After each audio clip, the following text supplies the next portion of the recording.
Every shelf is bad. The one in your room for 15 years that you've never dusted once, it's sagging, it's chipping, it's full of books you never read, memorabilia in a shoebox. In a shoebox, why are they always in shoe boxes? That's memorabilia from less stressful times. Okay, it's probably not that bad, but I had to hook you for the video. We're gonna build a better shelf with an integrated, like, locking book stop mechanism, all right? It's gonna be great.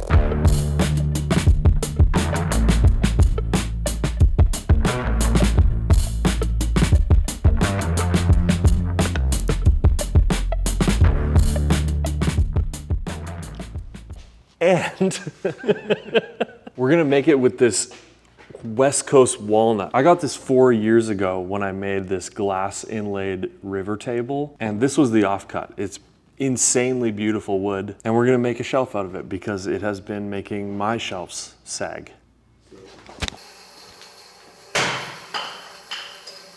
Here's how it's gonna go down. This line, but a little different, not quite.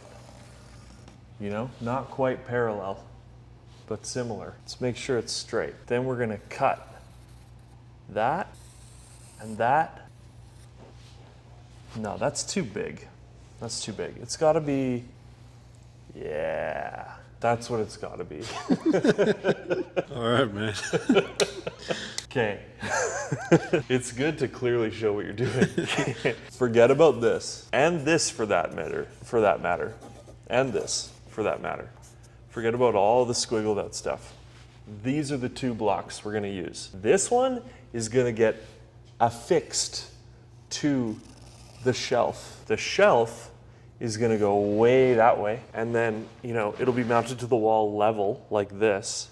So this mounted to the shelf. This free floating with proprietary locking book stop technology built into this piece. Is it any good? Stick around and find out.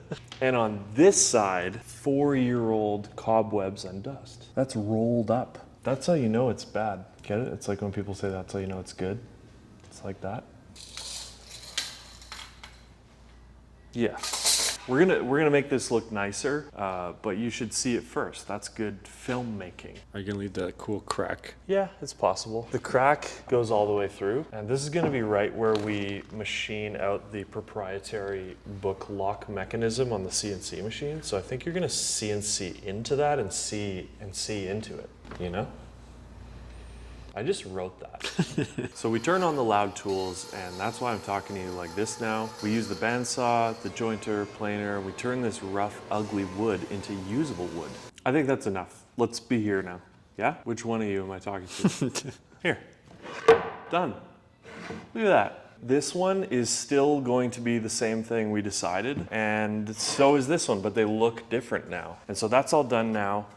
And this ugly thing from before looks like this thing that we're about to make into proprietary bookstop technology. 3 things need to happen. This piece needs to get CNC cut with our design for proprietary bookstop technology. This piece needs to get the other side of proprietary PBST? Bookstop? Bookstop. Sure.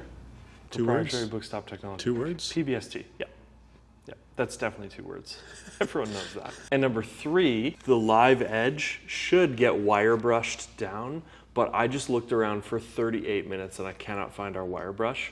So I'm just gonna jam the orbital sander in there, like probably most people do anyway, but don't say. But we'll do it here and we'll act like it's correct.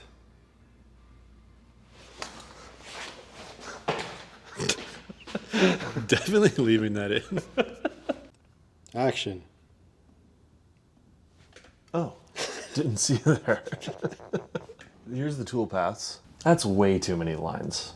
So I'm gonna open it up and change all the parameters so that the toolpath is more efficient, because we don't want to watch the CNC cut this out for 4 hours. The CNC, that thing there, is going to take one of these and it's going to pass over the wood a lot. We don't want to let it overlap itself by too little, because then it'll be a chunky carve out.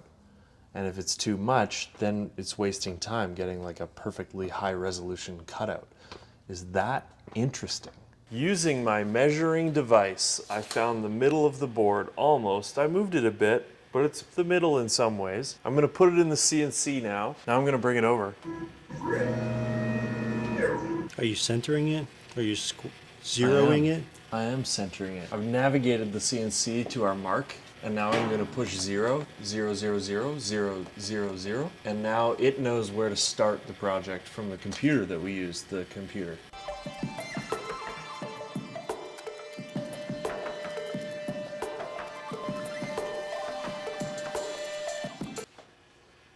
Yeah! I'm just kidding, I saw it already. We can clean these ridges up with a chisel maybe, maybe not, I don't know. Let's do the other piece. I have crudely bandsawed away some material here so that we can screw this one down because the live edge doesn't let us clamp it in our normal system. So I'm just gonna screw it down right there.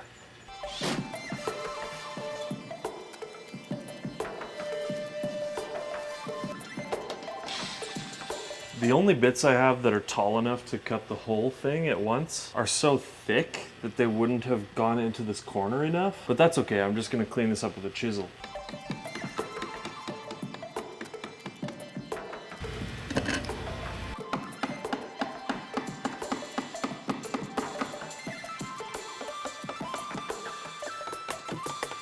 Let's talk about that. Okay, looks like this now. Great. We're gonna cut this board here and here and here, like those original 3 Sharpie lines, which sadly are gone. We'll just guess. Come this way to the table saw. Come this way to the table. This is a crosscut sled. It's something you build in the shop and then add to your table saw, and then you put your boards against this fence and you can cut perfect square cuts. Cross grain, cross cut. Sled, crosscut sled. I just got that. We're in a good place now. Look at this. This worked, everything worked. Let's check it out. So this is gonna get glued down right here. We're gonna cut the shelf flush. This now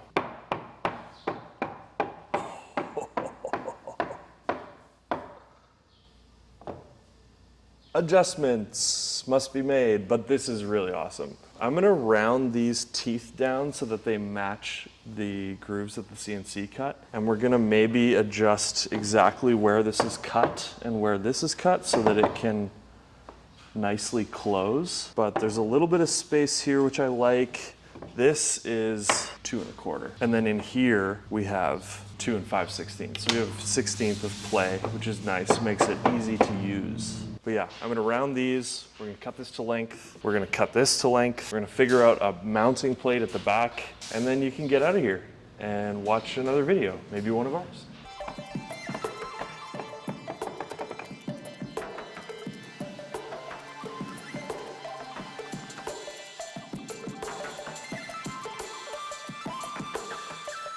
All right, this piece is done. Now we gotta figure out the difference in height here.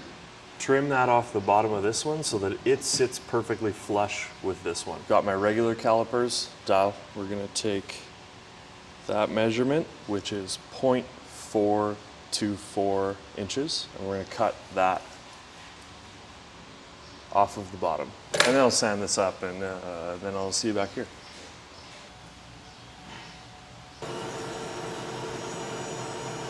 And okay, it doesn't line up at all.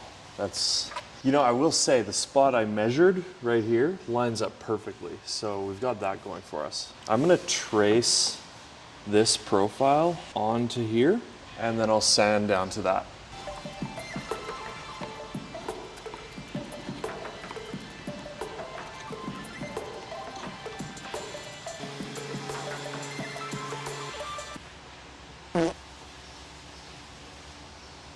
That's what we want.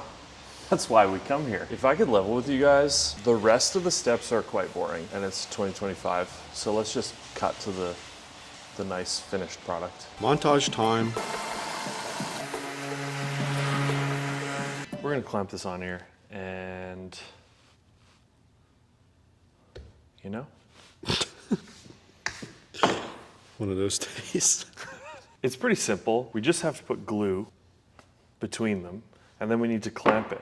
But this is a weird shape, and so you can't put a clamp on here without the clamp wanting to slide down and kind of ruin the direction of clamping pressure, because you want the clamping pressure to be exactly perpendicular to your joint, not at an angle in any way. So if it's gonna slip down here, that's gonna be bad. So I made an adapter. It adapts the shape and makes it perpendicular-ish. This side's pretty close. I think you can get a clamp on there easily, and then this side now has this nice thing to clamp down.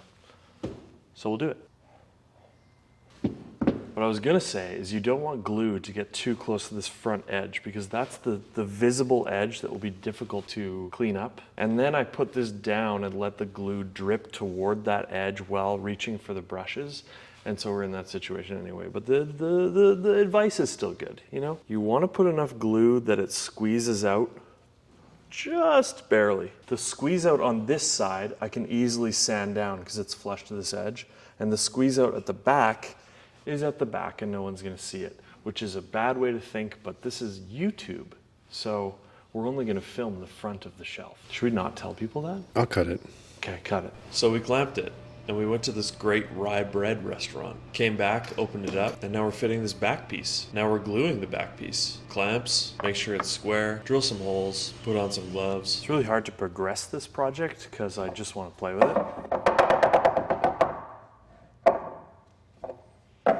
Okay, let's, you know, I'm gonna put finish on it now. We get our finish in these cups with a glove stretched over them. They have a film. You got it? I'm gonna break it. Break the seal. Oh! Normally they have a little more resistance than that. I guess that was a freshly sealed one. In the case of a hard wax like this, it's an oil that penetrates into the wood grain and conditions the grain so that it can't dry out, like a good moisturizer. And keeping wood from excessively drying out or getting wet is how you combat wood movement. Learning how to anticipate wood movement, make room for it, and reduce it when possible, that's your whole point as a woodworker. And if you can do that, you can make furniture and products that will much outlive you.